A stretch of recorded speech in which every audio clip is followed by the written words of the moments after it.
to DD India. You're watching Express News, the program where we bring you top 100 news of the day. I'm Tanvi Taneja. Let's begin. The winter session of India's parliament entered its 19th day on Wednesday, but proceedings in both houses were disrupted by repeated adjournments. Amid chaos in the parliament, Parliamentary Affairs Minister Kiran Rijiju accused Congress of exploiting Dr. B.R. Ambedkar's name for vote bank politics. India's Prime Minister Narendra Modi accused Congress of denying Bharat Ratna to Dr. B.R. Ambedkar and hiding its misdeeds over the years. India's President Draupadi Murmu arrived in Hyderabad for her winter sojourn, inaugurating a Mitti Cafe and a souvenir shop at the Rashtrapati Nilayam. President Murmu also laid the foundation for a new park and inaugurated a vermicompost centre at Rashtrapati Nilayam in Hyderabad. India's Prime Minister Narendra Modi will visit Kuwait on December 21st and 22nd at the invitation of Emir of Kuwait, Sheikh Mishal Al Ahmad Al Jaber Al Sabah. This will be the first visit of an Indian Prime Minister to Kuwait in 43 years. The two-day International Energy and Exhibition Conference concluded in New Delhi, featuring discussions on energy transformation and its importance. The event also included an exhibition by industry stakeholders who showcased their contribution towards energy transformation. India's satellite telecom sector is now open for licensing, said Telecom Minister Jyotiraditya Scindia, emphasizing compliance with government regulations. In a joint operation, the Indian Army along with Jammu and Kashmir Police carried out a search operation in the Kupawada district, recovering arms, ammunition and narcotics. Indian naval ship Nirdeshak, a voyage of innovation and self-reliance, will be commissioned today at the Naval Dockyard in Visakhapatnam.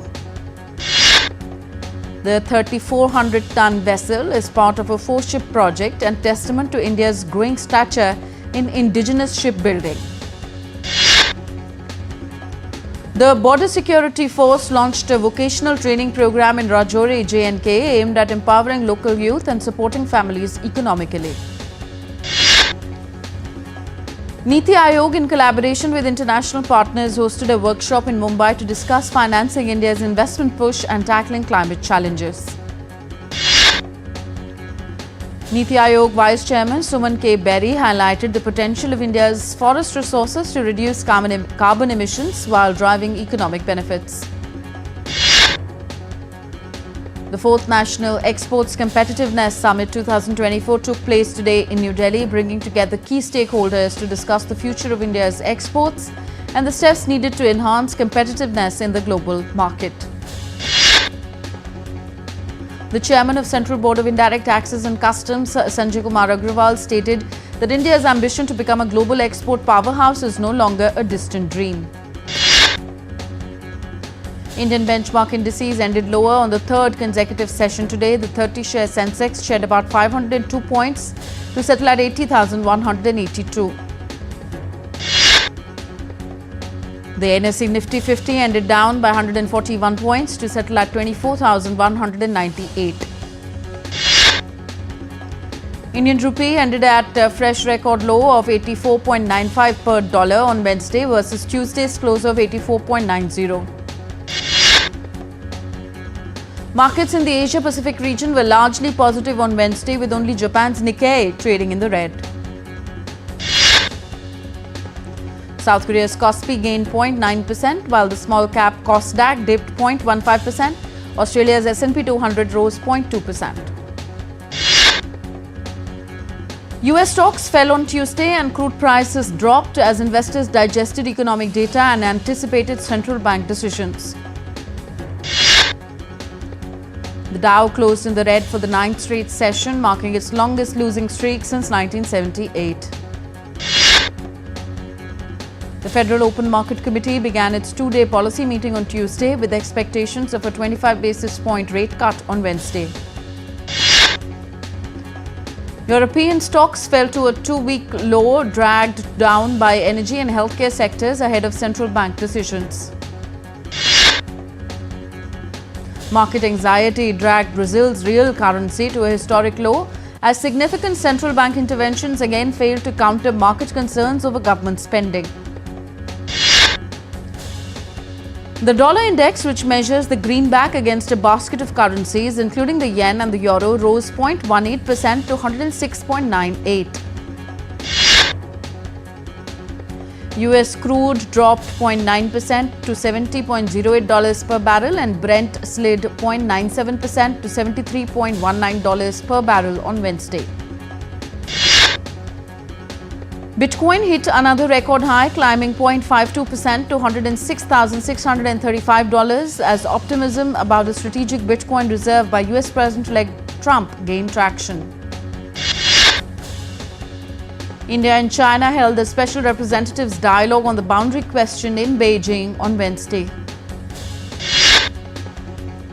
Key topics on the agenda included the implementation of the October 21 disengagement agreement and the restoration of patrolling rights in eastern Ladakh. Both sides are also exploring a long-term resolution to the border dispute.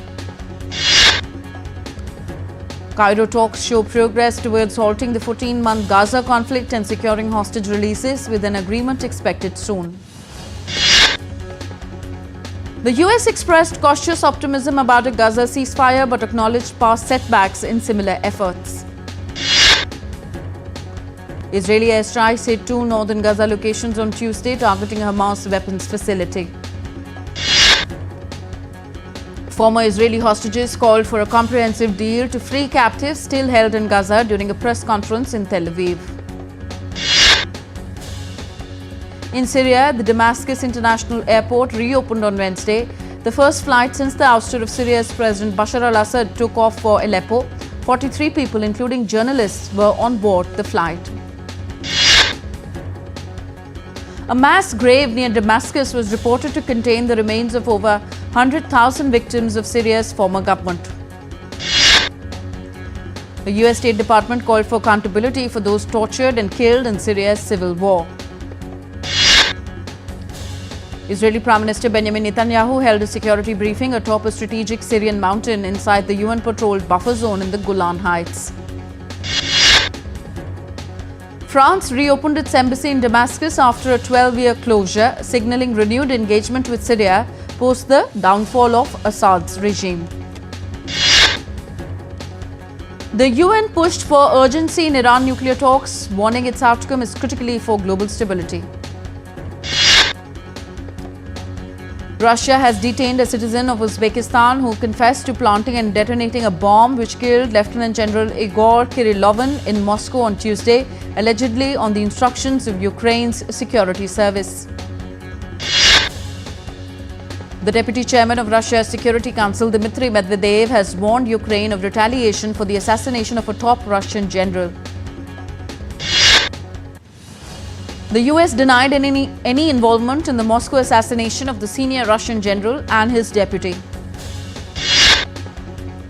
US President-elect Donald Trump nominated Herschel Walker as ambassador to the Bahamas on Tuesday.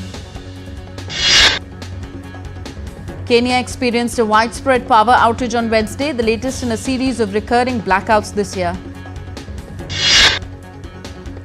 The FBI, Homeland Security, State Police and other agencies are investigating a large number of mysterious drones that have been reported flying over New Jersey and across the northeastern US, sparking speculation and concern.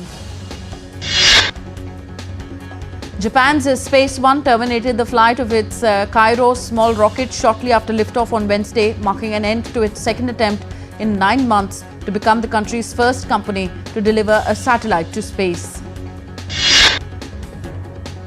A Philippines national accused for drug trafficking by Indonesia returned home after receiving clemency from death row after years of negotiations between the two countries.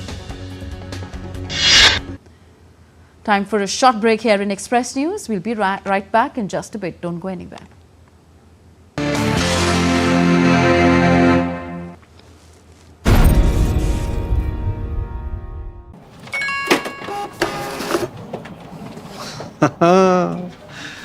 मान लो आपके boss का message आए कि emergency है, अभी का अभी gift card और वाउचर खरीद के पर्सनल मेल पर भेजो। क्या करोगे? भेज दोगे? बॉस, ये बॉस नहीं, बॉस की तस्वीर लगा के फ्रॉडगिरी करने वाले हैं। मैं बॉस का फेवरेट बनना चाहता हूँ, पर मूर्ख नहीं हूँ। याद रहे, यूपीआई सेफ है, पर कोई आपको बेवकूफ बनाना चाहे तो कहो मैं मूर्ख नहीं हूँ।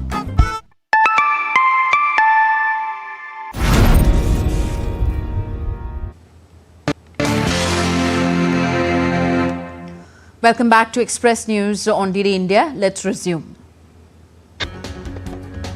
Francis Mayotte reels from cyclone devastation. Rescuers searched desperately for survivors as they sought to assess the full scale of devastation wrought by Cyclone Chido. French officials said that thousands could be dead in Mayotte. Essential goods, medical and technical staff and police are arriving via the air bridge with La Réunion.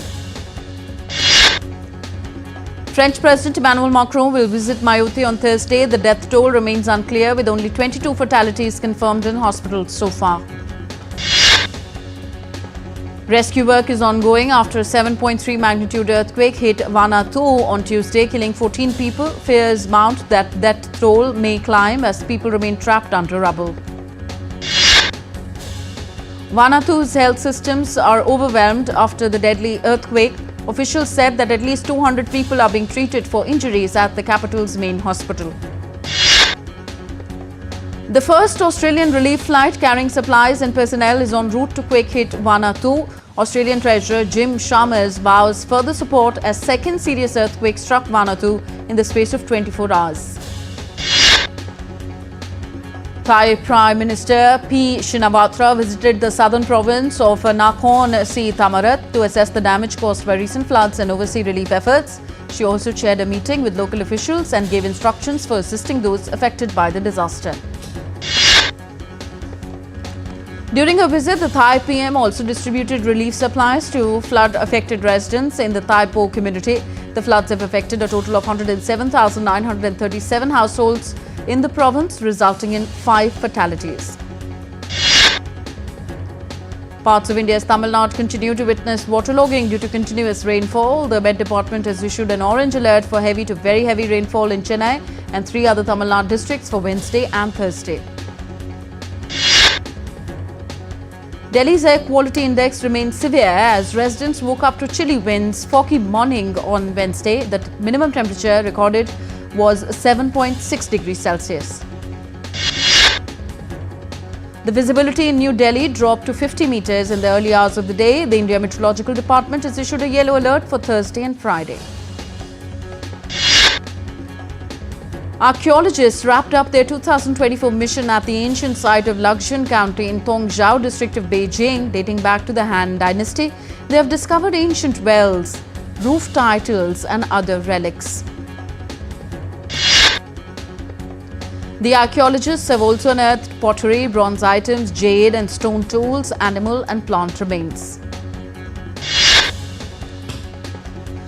Agadir city hosts the 4th edition of the International Forum of the History of Kaftan, celebrating the history of the Moroccan kaftan and the cultural diversity of Morocco.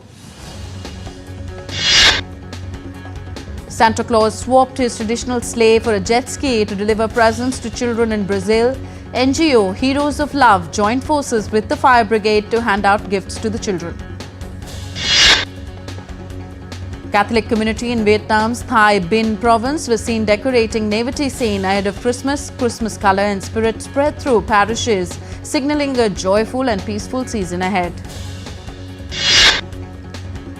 In Bulgaria, a social enterprise in Plovdiv employed 27 people with physical or mental disabilities, creating hand-blown glass Christmas ornaments without molds in preparation for the festive season. The workshop in Bulgaria, which also includes ceramics and stewing facilities, is one of the few in Europe still using this traditional method. Christmas preparations are in full swing in India's southern state of Kerala. Markets in Kottayam were decked up with Christmas decorations as people began decorating their houses with colourful stars and trees. Performers from Australia's Circa Circus troupe gave passers-by in London a taste of their upcoming Duck Pond show. Duck Pond is a joyous reimagining of the Swan Lake and the ugly duckling in circus. The acrobats created different poses by River Thames as well as on the steps by the South Bank Centre, where their show will run from December 19th to 30th. Thousands of visitors flock Bhaktapur Festival in Nepal to experience unique and historic art, culture, festival and way of life. The 5-day-long festival showcases local heritage to the tourists. A panda family living in the Sipai Wan Park in China's Macau Special Administrative Region becomes a source of joy for the residents. Known as the Happy Family, the beloved panda family has 4 members. Celebrations were held for a young giant panda cub who turned 6 months old on Wednesday at China's Chimlong Safari Park. Zookeepers held a public event to mark the adorable panda's half-year milestone. The zookeepers also prepared a special birthday cake made with tender bamboo shoots, carrots and other ingredients for panda cub to feast on. On to entertainment now. American actor Ralph Macchio and Jackie Chan reunite for the next chapter of the martial arts franchise. Titled Karate Kid Legends, it will release in cinemas on May 28, 2025. Hollywood star Tom Cruise bags the US Navy's highest civilian award. He has been awarded for his outstanding contributions to the Navy and the Marine Corps through on-screen representation. Trailer for spy drama Black Bag is out now. The movie will hit the big screens on March 14th. Bollywood's Varun Dhawan star Baby John's new poster is out now. The movie will hit the big screen on 25th of December. Much awaited Telugu horror comedy The Raja Saab starring Prabhas release date has been postponed. The movie was slated to release on April 10th next year. Anuja, a live-action short film produced by Guneet Monga, makes its way to Oscars 2025 shortlist. Kiran Rao's Lapata Ladies misses the international feature film category. British Indian film director Sandhya Suri's film Santosh becomes UK's official entry to Oscars. Shot in Hindi, Santosh had its world premiere at the 77th Cannes Film Festival earlier this year. Shortlists for 10 categories for the 97th Academy Awards have been announced. The movies Emilia Perez and Wicked have emerged as the frontrunners in multiple categories. The Netflix documentary on Bollywood star Hrithik Roshan's family titled The Roshans will premiere on January 17, 2025. The series will centre around Roshan family, highlighting their impact on the industry. Liverpool FC has announced a new TV drama series in development, focusing on Bill Shankly's legendary reign. The iconic manager transformed the fortunes of the club when he took over the Reds in 1959. Incessant rainfall in Brisbane forces the third test between India and Australia to end in a draw. India's Ravichandran Ashwin announces his retirement from international cricket, finishing as India's second highest wicket taker with 537 wickets in 106 tests. Australia's batting star Travis Head played down concerns about his groin injury, said that he would be fit for the 4th test of the Border Gavaskar Trophy. In women's cricket, India will take on West Indies in the third match of the 3-match series in Mumbai. The series is levelled at 1-1. Bangladesh defended the modest score of 129 to clinch the T20 series with a 2-0 lead. They beat West Indies by 27 runs in the second game at St. Vincent. England women registered their first test win in a decade and claimed victory by the margin of 286 runs over South Africa in Bloemfontein. Spanish club Real Madrid will take on Mexico's CF Pachuca in the FIFA Intercontinental Cup 2024 final at Qatar on Wednesday. Vinicius Jr. won the Best FIFA Men's Player Award. He became the first Brazilian to receive this award since its inception in Qatar. Aitana Bonmati won the Best FIFA Women's Player Award for a second time in a row at the same event. In coach category, Real Madrid's Carlo Ancelotti was recognized as the best men's coach for guiding his team to remarkable victories. Emma Hayes earned the Best Coach Award in the women's category for her outstanding contributions to Chelsea's fifth consecutive Women's Super League title. In chess, newly crowned world champion Diku Kesh has pulled out of the upcoming FIDE Rapid and Blitz Championship. Arjun Ergyasi and R. Pragnananda will represent India at the event. The FIDE World Rapid and Blitz Championships will be held from December 26th to 31st in New York. Swedish pole vaulter Armand Duplantis was named the World Sports Star of the Year at the Sports Personality of the Year Awards. And left-arm spinner Mitchell Santner has been named as New Zealand captain in the One Day Internationals and 2020 cricket on Wednesday. So that's it in this edition of Express News. You're watching DD India. Thanks for being with us. Have a great evening. Namaskar.